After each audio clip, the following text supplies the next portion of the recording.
আপনাদের কাছে প্রশ্ন এবার একটু জানতে চাই, জান্নাত যাওয়া সহজ না কঠিন ভাই? কি বলেন আপনারা, সহজ না কঠিন? সহজ। আচ্ছা এবার বলেন তো দেখি, মরার পর কি আমল করা যাবে? যাবে না।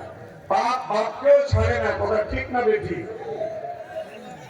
আচ্ছা, তো দুইটা কথা একটু ব্যাখ্যা করি। এক পকেট মার, দুহাতুরা পকেট মার, তো মরার আগে 10টা পকেট মার বাহাল করে মনে এখন একাই পকেট মার ছিল, কিন্তু মরার পরে 10টা পকেট মারে লাগলো পকেট মারতে। জিন্দা অবস্থায় মানুষকে জ্বালাইতো যে পরিমাণ, মরার পরে জ্বালাইছে কম না বেশি? কয় গুণ? গুণা কবরে ঢুকবে না ঢুকবে না? তা আপনারা একটু আগে বললেন মরার পরে নাকি গুণা করা যাবে না, মরার পরে গুণা হইতে পারে। কথা বলেন ঠিক কিনা? পারে। কেউ যদি কোনো খারাপ কাজ কাউকে শিখিয়ে দেন, বলে দেন, দেখিয়ে দেন, মন্দ খারাপ কাজের সাথে সম্পর্ক রাখেন, যাদের সাথে সম্পর্ক রাখবেন এই মন্দ কাজে, ওই গুনাহ তার কবরে পৌঁছতে থাকবে। কথা বলেন ঠিক না ঠিক না?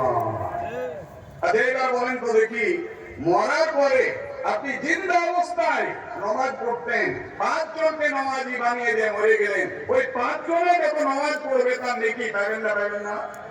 পাবেন। এই যে কোরআনে মাহফিল হচ্ছে, এটা ভালো কাজ না খারাপ কাজ? কত ভালো কাজ।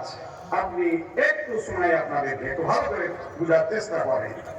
ইলমের একটা মজলিস, এই যে একটা মজলিস, একটা মাহফিলে কেউ যদি বসে, তাহলে 60 বছর ধরে কেউ যদি তাহাজ্জুদ পড়ে, 60 বছর ধরে যদি 11 মাস প্রত্যেক বছরে রোজা রাখে, 11 মাস রোজা রাখবে এক বছরে, কত বছর? 60 বছর। তাহাজ্জুদ পড়বে কত বছর? 60 বছর। যত নেকি ইলমের এইরকম একটা মাহফিলে বসলে তার চেয়ে বেশি নেকি আল্লাহ দান করবে।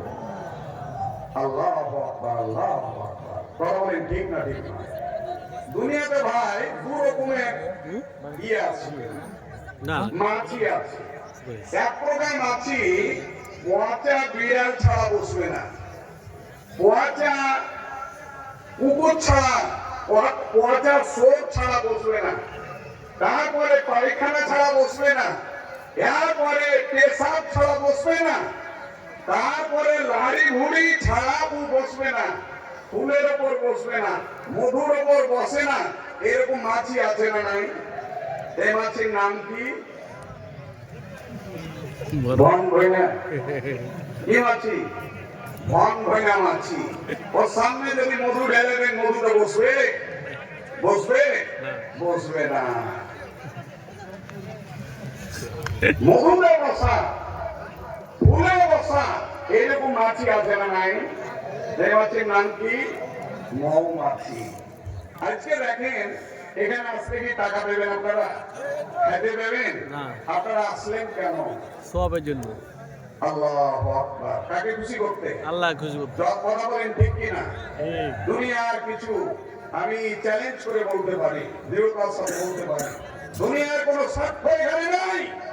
টাকা পাওয়া যাবে না, পয়সা পাওয়া যাবে না, খাবার পাওয়া যাবে না, চাকরি পাওয়া যাবে না, দুনিয়ার কোনো সম্মান পাওয়া যাবে না, একমাত্র পাওয়া যাবে আল্লাহর ভালোবাসা।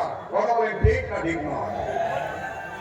আমার বাপ বিশ্বনবী বললেন, 4টি কাজ যারা করবে মহান আল্লাহ তাদেরকে জান্নাতে দাখিল করবেন। 1 নম্বর, যারা পরস্পরকে মহব্বত করে আল্লাহর জন্য, যারা পরস্পরকে ভালোবাসে আল্লাহর জন্য। মাওলানা সাইদি সাহেব মহব্বত আপনারা করেন কিনা? কথা বলেন করেন কিনা? এক কাপ চা